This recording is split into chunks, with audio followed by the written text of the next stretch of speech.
الحمد للہ رب العالمین والصلاة والسلام علی سید الانبیاء والمرسلین وعلی آلہ واصحابہ وازواجہ اجمعین الی یوم الدین۔ الحمدللہ آج 12 فروری 2023 کو سنڈے کے دن ہمارا یہ پبلک سیشن نمبر 81 انشاءاللہ منعقد ہونے جا رہا ہے۔ آپ کے یہ سوالات پرچیوں کی شکل میں ریئل ٹائم میرے پاس آ چکے ہیں، انشاءاللہ ان کو ہم بعد میں ڈسکس کریں گے۔ پہلے کرنٹ افیئر کے طور پر ایک ایشو پچھلے ویک میں جو ایک انٹرنیشنل ایشو ہے وہ ترکیے میں جو زلزلہ آیا ہے اور شام میں اور ان پورے علاقوں کے اندر، جس میں آلموسٹ کوئی 30,000 کے قریب لوگ شہید ہو چکے ہیں، چونکہ وہ میجورٹی سارے مسلمان ہی ہیں، اور آلموسٹ 1 لاکھ کے قریب میں وہ زخمی ہیں اور 50 لاکھ سے زیادہ لوگ بے گھر ہو چکے ہیں۔ ظاہر ایک مشکل وقت ہے ان کے اوپر، اللہ تعالیٰ ان کے لیے آسانی اور عافیت والا معاملہ فرمائے۔ جو لوگ اس زلزلے میں شہید ہو چکے ہیں، اللہ تعالیٰ ان کی مغفرت فرمائے، ان کے گناہوں سے درگزر فرمائے، انہیں کاموں کا اجر عطا فرمائے۔ اس طرح کی جتنی بھی ناگہانی موت ہیں وہ شہادت کی کیٹیگری میں فال کرتی ہیں۔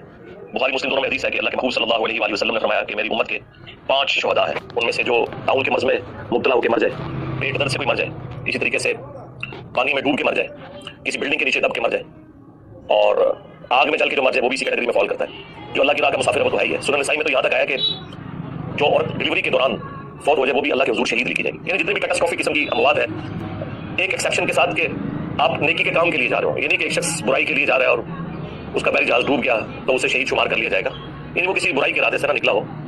بہرحال جو عام نیچرل ڈیتھ ہے اس سے ہٹ کے یہ ایک کیٹاسٹروفک جو ڈیتھ ہوتی ہے یہ اللہ کے حضور شہادت کے حوالے سے لکھی جاتی ہے۔ پاکستان میں بھی آپ کو پتہ ہے 8 اکتوبر 2005 کو بہت بڑا زلزلہ آیا تھا، اس میں تو اس سے بھی زیادہ تباہی ہوئی تھی، 1 لاکھ سے زیادہ لوگ شہید ہوئے تھے، اور آج تک اس زلزلے کے جو اثرات ہیں وہ لوگوں کے اوپر موجود ہیں۔ تکلیف کاٹ رہے ہیں جن کے قریبی لوگ اس میں بچھڑ گئے تھے، اور کتنے لوگ تو اس زلزلے کے بعد پھر سنبھل بھی نہیں سکے فائنینشلی بھی۔ بہرحال یہ جتنی بھی آفات ہیں ان کے اوپر مسلمان کا ایٹیچیوڈ یہ ہونا چاہیے جو قرآن پاک میں اللہ تعالیٰ نے سورۃ البقرہ میں ایک ڈیسٹنی ہماری طے کر دی ہے، وَلَنَبْلُوَنَّكُمْ بِشَيْءٍ مِّنَ الْخَوْفِ وَالْجُوعِ وَنَقْصٍ مِّنَ الْأَمْوَالِ وَالْأَنفُسِ وَالثَّمَرَاتِ۔ ہم ضرور تمہیں آزمائیں گے، خوف کے ذریعے، بھوک کے ذریعے، جان اور مال میں نقص کے ذریعے۔ اور پھر دیکھیں گے کہ اہل ایمان کا ایٹیچیوڈ کیا ہے، وہ اللہ تعالیٰ نے خود ہی بتا دیا ہے کہ جب بھی انہیں کوئی مصیبت پہنچتی ہے تو وہ کہتے ہیں اِنَّا لِلَّهِ وَإِنَّا إِلَيْهِ رَاجِعُونَ، بے شک ہم بھی اللہ ہی کے لیے ہیں، اسی کی طرف سے آئے ہیں، اسی کی طرف لوٹ جائیں گے۔ تو یہ جو اب مصیبت آئی ہے اس کا بھی اینڈ ہو جانا ہے، یعنی دنیا میں ہر چیز کو موت ہے، مصیبت کو بھی تو موت ہے نا۔ ایٹ لیسٹ مصیبت کو اس دن تو موت آ جانی ہے جس دن انسان خود مر جائے گا۔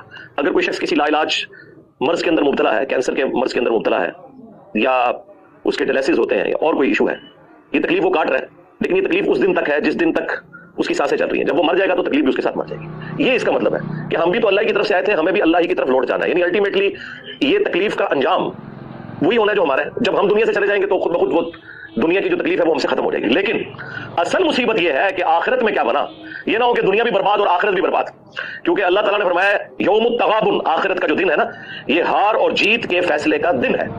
جیتا وہ جو اس دن اللہ کے حضور کامیاب ہو گیا، ہارا وہ جو اس دن اللہ کے حضور ناکام ہو گیا۔ والعیاذ باللہ تعالی۔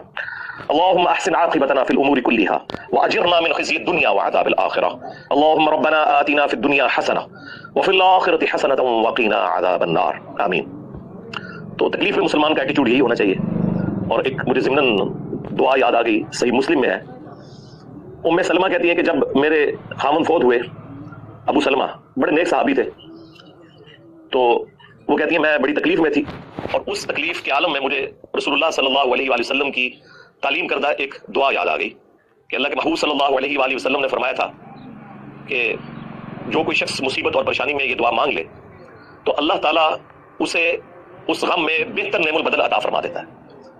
دعا کے الفاظ بھی اسی طرح ہیں، انا للہ و انا الیہ راجعون، یہ تو وہی حصہ ہو گیا جو سورۃ البقرہ میں ہے۔ اس کے بعد اگلے الفاظ ہیں اللہم اجرنی فی مصیبتی واخلف لی خیرا منہا، یہ جھٹکے سے پڑھنا ہے، اللہم اجرنی، کیونکہ آگے حمزہ آ رہا ہے تو میم کو جھٹکے سے پڑھنا ہے۔ فی مصیبتی واخلف لی خیرا منہا، اے اللہ اس مصیبت میں مجھے اجر عطا فرما اور مجھے اس سے بہتر نعم البدل عطا فرما دے۔ ظاہر اللہ تعالیٰ تو نعم البدل عطا فرما سکتا ہے۔ تو وہ کہتی ہیں کہ یہ دعا تو میں نے پڑھی لیکن میں دل میں سوچتی تھی کہ میرے خامن جیسا تو کوئی رسول اللہ کے ساتھیوں میں ہے ہی نہیں ہے، مجھے اللہ تعالیٰ کس طرح کمپنسیٹ کرے گا۔ تو وہ کہتی ہیں جب میرے عدت کے دن پورے ہوئے تو رسول اللہ صلی اللہ علیہ وسلم نے بنفس نفیس خود پیغام نکاح بھجوا دیا، اور وہ ہماری ماں بن گئی ام المؤمنین سیدہ ام سلمہ سلام اللہ علیہا، اور یہ رسول اللہ کی بیویوں میں سب سے آخر میں فوت ہوئی ہیں 63 ہجری میں، واقعہ کربلا کے بھی بعد، واقعہ کربلا ان کی زندگی میں ہوا. انہی کے بارے میں وہ مسند احمد میں حدیث ہے. انہوں نے کہا تھا کہ عراقیوں پہ اللہ کی لعنت ہو, انہوں نے رسول اللہ کے نواسے کے ساتھ یہ کیا, اللہ تعالیٰ انہیں ذلیل و خوار کرے.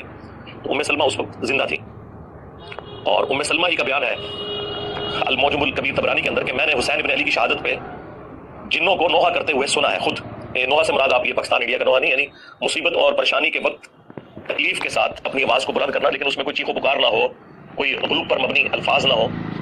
ویسے ہمارے علماء اہل سنت, حالانکہ یہ نوحہ عربی کا لفظ ہے, وہ ترجمے میں انہوں نے لکھا ہوا ہے کہ میں نے جنوں کے رونے کی آواز سنی.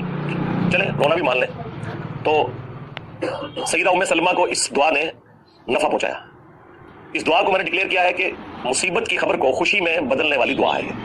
ظاہر ہے کہ اس وقت تو انسان محسوس کرتا ہے نا, وہ تو سورۃ البقرہ میں اللہ تعالیٰ نے فرمایا کہ قریب ہے کہ جس چیز سے تم کراہت کرتے ہو اس میں تمہارے لیے خیر چھپی ہوئی ہے, اور قریب ہے کہ جس چیز سے تم محبت کرتے ہو اس کے اندر تمہارے لیے شر چھپا ہوا ہے. اللہ جانتا ہے اور تم نہیں جانتے. اسپیسیفکلی تو جہاد اور قتال کے کانٹیکس میں تھی, لیکن یہ جنرل رول ہے کہ بعض اوقات انسان کو وقتی طور پہ کوئی ایک بڑا صدمہ پہنچتا ہے, لیکن الٹیمیٹلی بعد میں آنے والا وقت بتاتا ہے کہ یہ اس کے لیے خیر ہی تھا.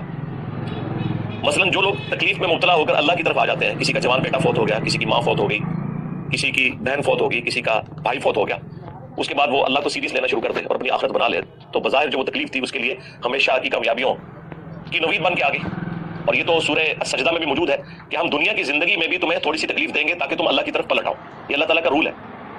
جب سب کچھ ہیپی ہیپی چل رہا ہو نا, تو انسان کو خدا کی ضرورت نظر نہیں آ رہی ہوتی. انسان جب تکلیف میں آتا ہے اسی وقت انسان کو محسوس ہوتا ہے کہ اللہ میری ضرورت ہے. تو یہ اللہ تعالیٰ نے دنیا میں تکلیف کا سلسلہ اس لیے رکھا ہے. بہرحال بعض اوقات عذاب الہی بھی ہو سکتا ہے, لیکن آج کی ڈیٹ میں وضوح کے ساتھ تو ہم کسی بھی ایکٹیویٹی کو عذاب سے تعبیر نہیں کر سکتے. ظاہر ہے ایک غیبی خبر ہے, میں بھی عذاب ہو, میں بھی یہ آزمائش ہو.